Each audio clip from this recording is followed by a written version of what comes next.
नरसिंह जी की गाड़ी बनी और नरसिंह जी का मायरा भरने के लिए स्वयं भगवान आए थे। कौन आया था? जब भगवान को सब चोर कहने लगे, माखन चोर चोर चोर, भगवान के कान पक गए, अरे सब चोर चोर कहते हैं। तो भगवान ने कहा क्यों चोर क्यों कहते हैं? बोले आप सेठों वाले काम करो देने का तो आपको सेठ कहा जाए। तो भगवान बोले आज मैं देता हूं। नरसिंह जी के यहाँ मायरा में भगवान ने सोने की बारिश की और देने से लोग कहने लगे सेठों के सेठ सांवरिया सेठ। देने वाले भगवान है, सेठों के सेठ, सांवरिया अपना सबका सेठ। नरसिंह जी का मायरा भगवान ने भरे। बड़ी चर्चा है नरसिंह जी की, चरित्र तो बड़ा अद्भुत बड़ा विशाल है। अब श्री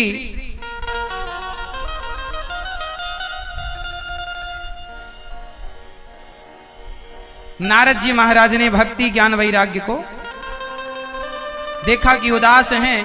संतों ने कहा इन्हें भागवत सुनाओ तब इनका दुख दूर होगा। भागवत संतों ने, संत कादियों ने कहा भागवत सुनवाओ। हरिद्वार की पावन धरती पर भागवत जी का आयोजन किया गया। 3 आसन बिछाई गई भक्ति ज्ञान और वैराग्य के लिए। कथा प्रारंभ हुई। कथा सुनने भक्ति ज्ञान वैराग्य आए। कथा की महिमा हुई और भक्ति ज्ञान वैराग्य प्रकट हो गए। सदा सेव्या श्रीमद् भागवती कथा प्रकट हो गए भगवान। और जब प्रकट भये तो भगवान भक्ति ने कहा महाराज मैं कहाँ बैठूं? बोले जाओ भक्तों का हृदय खाली है। सब भक्तों के हृदय में जाकर भक्ति बैठ गई। भागवत वह हैं जो भक्ति ज्ञान और वैराग्य को भी दुख से दूर कर दे, मतलब उनके दुख को भी दूर करने वाला वो ग्रंथ भागवत जी हैं जो सबके दुख को दूर कर दे। इसलिए हम कहते हैं भागवत जरूर सुना करो। अब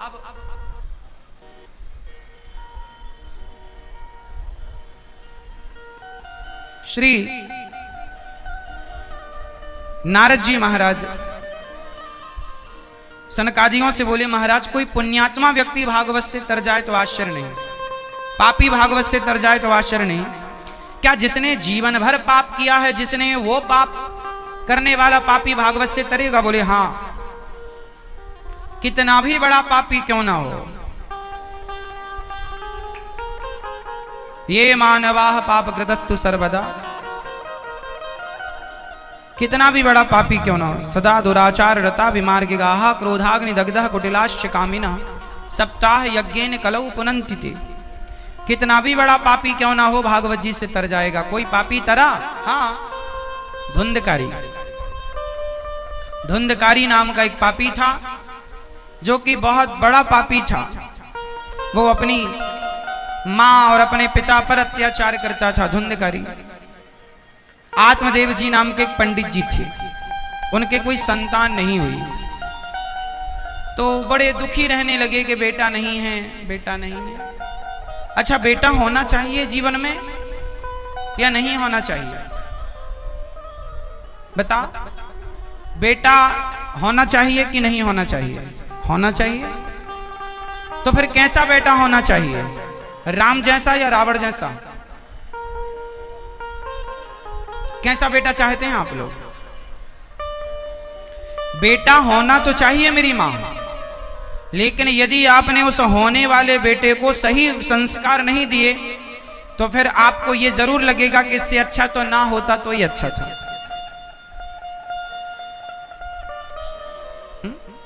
यदि नालायक है तो आपको भविष्य में ये फील ना हो, ये ना लगे कि इससे अच्छा तो ना होता। इसलिए बेटा पैदा कर लेना बड़ी बात नहीं है, हो ही जाता। बेटे को संस्कारवान बनाना बड़ा कठिन है। आज के यूथ को, आज के बच्चों को संस्कार की शिक्षा देना हर माँ बाप के लिए चुनौती है।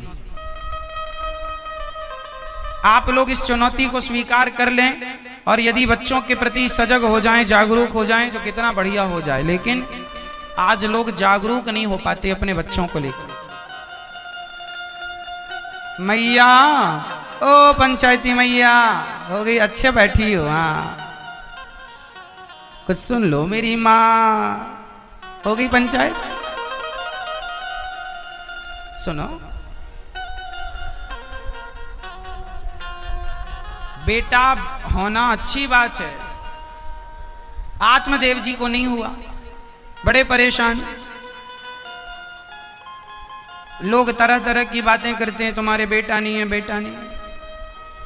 एक दिन किसी पड़ोसी ने बहुत ताने मार दिया, तुम्हारे घर बेटा नहीं है इसलिए ऐसा ऐसा। आत्मदेव जी निकल गए, अब मैं आत्महत्या कर लूंगा। संसार की बातें बड़ी कड़वी होती हैं। अच्छा बताओ, किसी स्त्री को बेटा ना हो तो वो स्त्री भाग्यशाली है या अभागिन है? उत्तर दो। किसी स्त्री के बेटा यदि ना हो तो वो स्त्री भाग्यशाली है या अभागिन है? उत्तर दो, बता।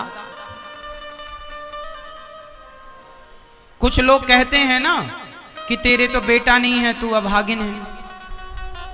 कुछ लोग ऐसा कह देते हैं। यदि आप कहें कि किसी स्त्री को कि तेरे बेटा नहीं है इसलिए लोग उसे अभागिन कहें, तो फिर बताओ मीराबाई के भी तो बेटा नहीं था, तो क्या मीराबाई अभागिन है? नहीं। अरे बेटा हो और ना हो इससे कोई, अब किसी के बेटा हो जाए तो क्या वो भाग्यशाली है? हाँ, तो बेटे बच्चे तो सुअर के भी होते तुमसे ज्यादा। अब किसी के बेटा हो गया तो आपने कहा बड़ा भाग्य। नहीं, भाग्यशाली वो नहीं है जिसके बेटा होता है या बेटा नहीं होता, बल्कि भाग्यशाली वो मीरा है जिनके जीवन में बेटा नहीं था, लेकिन उन्होंने भगवान से ऐसा संबंध रखा, भगवान को प्राप्त किया, भगवान को पा लेने के बाद फिर किसी चीज को पाने की जरूरत नहीं पड़ती। इसलिए भाग्यशाली वो है जिसके हृदय में भगवान के प्रति प्रेम है, उनके चरणों में प्रेम है। जो भगवान के श्री चरणों में प्रेम करते हैं, जो भगवान से प्रेम करते हैं, वो भाग्यशाली हैं। और जो बेटा बेटी से प्रेम करें वो भाग्यशाली थोड़ी हैं, वो अभागे हैं जो संसार से मोहब्बत करते हैं। इसलिए आप किसी स्त्री को ये ना कहा करो कि अरे तेरे तो बेटा नहीं है, तेरे तो बेटा नहीं है ना। बेटा किसी को क्यों नहीं होता, इसका कारण ये है कि बेटा हमेशा माँ बाप का कर्जा चुकाने आता है। ऋण जिसके सिर पर था उसका ऋण उतारने बेटा आया, जिसके सिर पर ऋण था ही नहीं उसे भगवान ने कहा कि तुम कोई ऋण में थे नहीं उलझे, इसलिए तुम्हें जरूरत ही नहीं है। इसलिए भगवान ने उसे सबसे मुक्त रखा। बेटा बेटा, आजकल बेटा वाले लोग ज्यादा परेशान हैं। बोलो हाँ। अब आप कहेंगे अच्छा ये बताओ आपको बेटा क्यों चाहिए? आजकल सबको एक बेटा चाहिए कम से कम। सारे लोग बेटा पैदा करने में लगे हुए हैं। बेटा हो जाए महाराज, आशीर्वाद दो, बेटा हो, सब बेटा। देवी देवताओं के मंदिर में जा रहे हैं, टोना टोटका सब करवा रहे हैं, इसलिए बेटा हो जाए, बस बेटा हो जाए। सब प्रकार से आप परेशान हैं, यंत्र मंत्र तंत्र जैसे हो, आपको बेटा चाहते हैं। बस हो गई पंचायत दादाजी, ये देखो। हाँ कर लो पंचायत अच्छी। तो आजकल सबको बेटा चाहिए, सबको बेटा चाहिए। सब लोग परेशान हैं, जिनको बेटा नहीं होता वो रोते हैं, बेटा नहीं है, बेटा नहीं है। सबको बेटा चाहिए। क्या करोगे बेटों का? क्या करोगे? एक सवाल कर लूं मैं आपसे, बताओ आप बेटे का क्या करेंगे? आपके बेटा हो जाए तो आप क्या करेंगे? आदमी बेटा क्यों चाहता है? क्यों बेटा पैदा करना चाहता है सब कोई? क्यों? उत्तर दो। क्यों? कुल का नाम रोशन करेगा इसलिए। अरे कुल का नाम तुम ही रोशन नहीं कर पाए अपने कुल का, तुम्हारा बेटा क्या करेगा? बेटे से कराते हो, खुद क्यों नहीं कर लेते? स्वामी विवेकानंद जी ने अपने कुल का नाम स्वयं रोशन किया। उन्होंने ये नहीं सोचा बेटा होगा तब नाम रोशन करेगा। ले कितनी बड़ी मूर्खता। बोले महाराज जी हमारे वंश को आगे बढ़ाएगा। क्या करोगे वंश आगे बढ़ाकर? श्री चैतन्य महाप्रभु जी का वंश आगे बढ़ा? क्या उनके कोई संतान थी? अरे भाई आप और हम सब भगवान की भक्ति जब करते हैं ना, ये संसार भगवान से प्रकट हुआ है और भगवान में ही समा जाएगा। भगवान को प्राप्त करने, उनके चरणों में मन लगाने आए हो। भगवान करे आपके बेटे हो जाएं, लेकिन ना होएं तो रोया ना करो। ये तो होना ना होना ईश्वर की मर्जी है।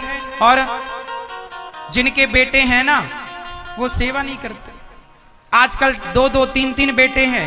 गौरी गोपाल वृद्धाश्रम है ना, ऐसी ऐसी माताएं यहां रहती हैं जिनके 4-4 बेटे, 5-5 बेटे हैं, 2 बेटे हैं, पर सेवा एक भी नहीं करता।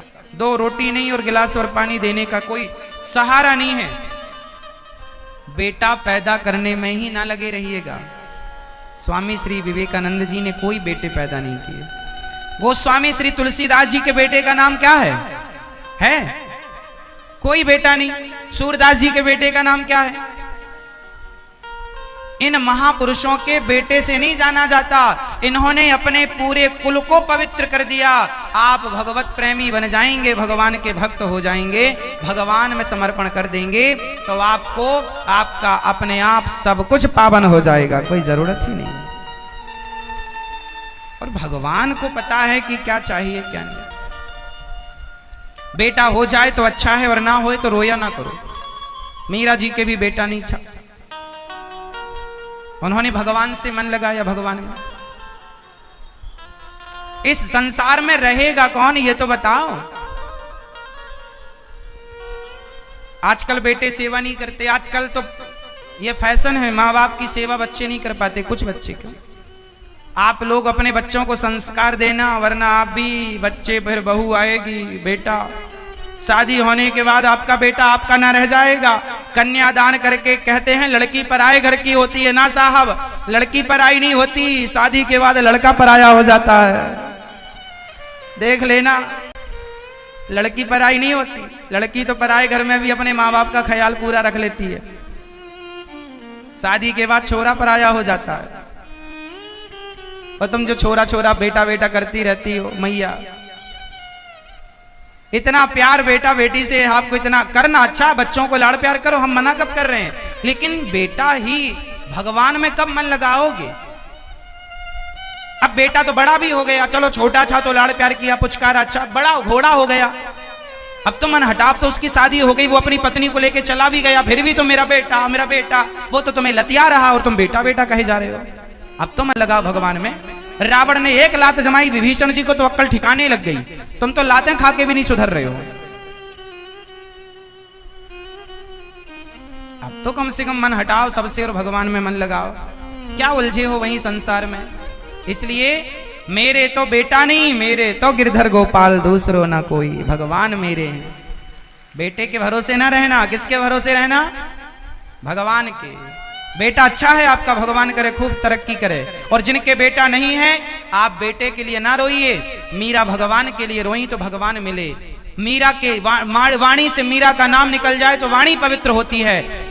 कोई स्त्री 10 बेटे पैदा कर ले और कोई स्त्री भगवान को पाले, तो 10 बेटा पैदा करने वाली स्त्री का नाम पवित्र ना होगा, पर भगवान को प्राप्त करने वाली स्त्री हो या पुरुष, उसका नाम पवित्र हो जाएगा। इसलिए भगवान को पाने से जीवन कृतार्थ होता है, बेटा बेटी को पाने से नहीं। बच्चे तो 84 लाख योनियों में, सुअर से लेके कुत्ते बिल्ली से लेकर सबके बच्चे होते हैं। हर जन्म में तुम बच्चे ही पैदा तो किए हो, और किए क्या हो। इस जन्म में मौका मिला है भगवान में मन लगाने का, तो लगाओ। इस जन्म में सत्संग करने का मौका मिला, कथा सुनने का मौका मिला, दान पुण्य करने का मौका मिला, करो। और बाकी तुम्हारा समय काहे में चला गया, व्यर्थ में चला गया। बेटा काम ना आएगा। मेरी माँ गौरी गोपाल वृद्धाश्रम में 265 माताएं रहती हैं। वो माएं जिनके बेटों ने घर से निकाल दिया। आजकल बेटा सेवा नहीं करता। अभी एक माँ की मृत्यु हो गई कुछ दिन पहले, ना तो बेटा देखने आया ना तो बेटी देखने आई, कोई रिश्तेदार नहीं आए, कोई नहीं आया, ना उन्होंने सूतक रखा, ना तेरही, ना बरसी, कोई कुछ नहीं।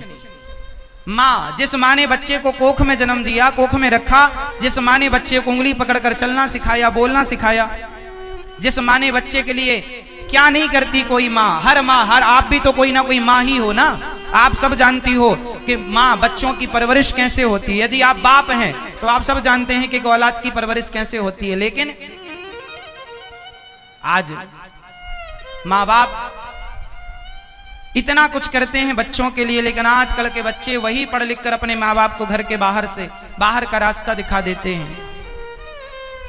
गौरी गोपाल आश्रम में पूरी वृद्ध माताएं ही माताएं, पूरा आश्रम भर चुका है, जगह नहीं बची रहने की। अब हम माताओं से कहते हैं मैया अब आश्रम भर गया है, सामने जब आश्रम बन जाएगा तब आप आना, अभी जैसे तैसे अपना गुजर कर लो। कहां रखें, किराए का आश्रम लिया वो भी भर गया।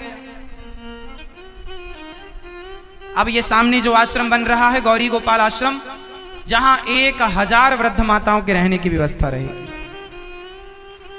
आप लोगों से यही मेरी विनती है कि आप भी देने योग्य हैं तो आप भी इन वृद्ध माओं के लिए इस आश्रम में आप भी अपनी ओर से एक कमरे का निर्माण कराकर अपने पति के नाम का, पत्नी के नाम का, पिता के नाम का, माँ के नाम का, किसी के भी नाम का, पुत्र के नाम का, किसी के भी नाम से एक कमरा बनवाकर आप भी इन वृद्ध माओं के रहने की व्यवस्था करा सकते हैं। इन माओं के सिर पर छत हो, आप भी एक छत का निर्माण अपनी ओर से करा के इन वृद्ध माओं को सहारा दे सकते हैं। एक कमरे की छत अपनी ओर से डलवाकर सहभागी बन सकते हैं। देखो सहारा देना कितनी बड़ी बात है। आजकल बच्चे सोचते नहीं और माओं को घर से निकाल देते, लेने तक नहीं आते, बात तक नहीं करते। किसी बेसहारा का सहारा बन जाना मेरी माँ, इससे बड़ा पुण्य नहीं होता। आप लोगों से प्रार्थना करता हूं अपने अपने माँ बाप का ख्याल रखना, सेवा करना, अपनी बूढ़ी माँ की, बूढ़े बाप की सेवा और माँ का ख्याल रखना, क्योंकि माँ भगवान से कम नहीं होती। जो बच्चे माँ को घर से निकाल देते हैं वो माँ को नहीं भगवान को घर